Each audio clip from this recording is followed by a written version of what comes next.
ضمن ایک سوال یہ پوچھنا تھا، تلاوت قرآن کا آپ نے فرمایا، ہم مختلف اذکار کرتے ہیں، ان میں قرآن کی آیتیں بھی ہوتی ہیں یا درود پاک پڑھتے ہیں، لیکن الگ سے قرآن شریف نہیں پڑھتے، تو کیا ہے یہ دونوں طرح صحیح ہے، تلاوت تو کر رہے ہیں نا ہم، اس میں تو ایک ہی قسم کی آیتیں آ رہی ہیں، بس وہی ہم ہاں وہ بھی صحیح ہے، اس کا بھی اپنا فائدہ ہے، لیکن بہتر یہ ہے کہ ہم جو ہیں وہ پورا کریں، یعنی قرآن پاک کو شروع سے لے کے آخر تک پڑھیں، الگ سے تلاوت کے لیے اس کے وقت نکال دیں، آدھا گھنٹہ دے دیں، آدھے گھنٹے میں جتنا بھی ہوگا روزانہ آدھا گھنٹہ ہم تلاوت کریں گے، آدھا گھنٹہ نہیں ہو سکتا 15 منٹ دے دیں، 15 منٹ ہم اس کی تلاوت کریں،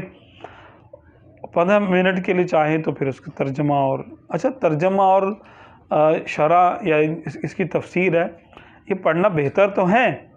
لیکن بعض لوگ یہ کہتے ہیں کہ شاید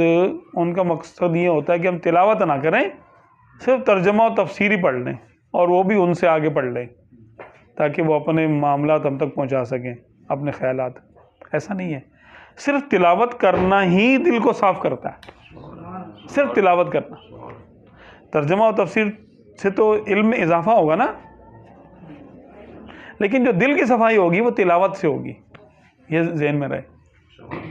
تلاوت سے ہوگی دل کی صفائی، ترجمہ و تفسیر سے نہیں،